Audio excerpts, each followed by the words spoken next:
So hi, this is Guy Kawasaki. I'm in the Breitling boutique in New York City. This is a sponsored video, just to be fully disclosed.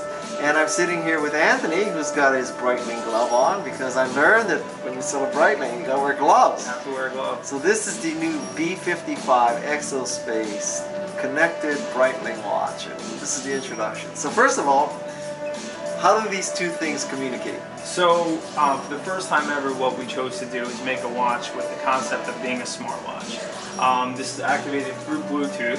So when you first get the watch and you download the application, it will allow you to sync up the watch to the phone.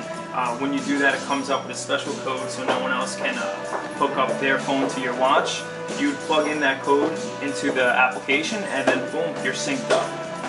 Okay, and now that I'm synced up, so I have a aerospace emergency, and one of the challenges of this is that there's so many functions. There's chronometer, timer, alarm, all this kind of stuff, and you're always using the crown, and you're like this, and then you're like that, and you know, you're pulling it out and all that. So this iOS app, and I guess Android also, correct, replaces all that. It does, and if you think your emergency has a lot of functions, this actually has 13 different functionalities to the watch. But with the application, it really makes it very easy and user-friendly to use the watch. This is the dashboard right here. It allows you to get to any functionality of the watch by simply clicking time 2. I could press it, set my different time zones, so for New York or Los Angeles or anywhere else you would like in the world. It gives you a list of cities. But if I just want to switch the times and I have my phone in my hand, because let's face it, we'll always walk around with a phone in our hand, we can just hit swap time, and then right away the watch is just swapping to your other time zone. So this allows you to have all the applications right in front of you of the watch right on your phone. Now how about if I land in a city that I've never set up before as T1 or T2. So I land in Dubai. So when you land, you would go to your time. Okay. And obviously it will the time on your phone will be different. Right. So all you'll have to do is go to Synchro Now, and it will connect with the watch and resync to the time that you're now in.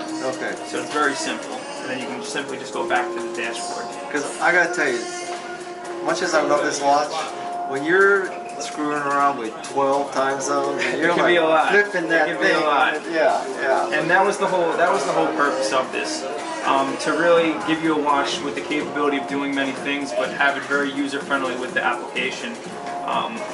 Now, to use the chronograph, to use the countdown timer, it's all operated through the phone, but what you can actually do is set up your times that you want on the phone. So if you want your countdown timer for a flight that you know is going to be 8 or 9 hours, you can set up the timer just by hitting timer, set it up, and then sync it, and it will be set up right from your watch for 9 hours or 10 hours. You don't have to pull out the crown, press this pusher, press that pusher, and reset it. It's all set for you. And then I trigger it.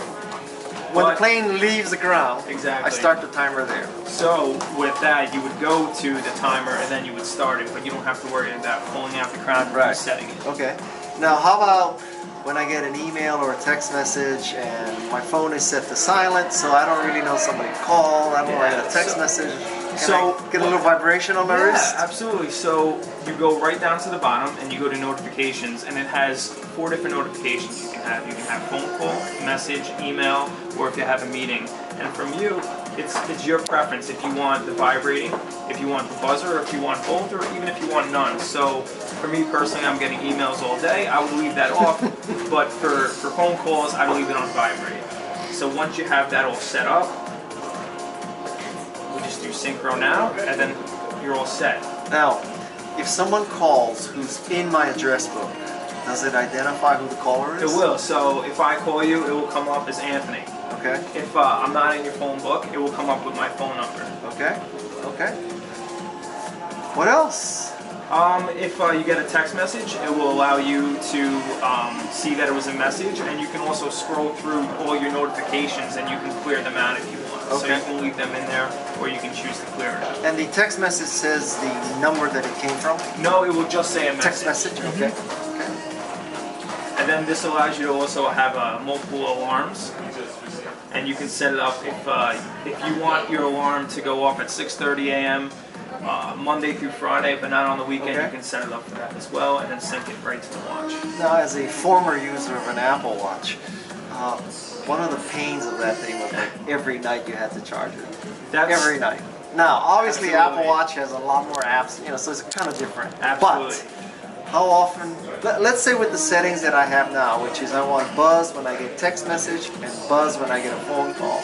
Well, How long between the charges? longest, if you're not using the watch at all, 5 months. If you're using it, but that's not using the watch at all. If you're using it the way you and I would be using it, 1 to 2 months without a charge. And then, just like a phone, this has the battery percentage right on the watch. Okay. So once you get to a certain percentage, once you go under 25%, it will actually let you know that it needs a charge. And then once you get to 10%, it will actually it will slow down to seconds, where the second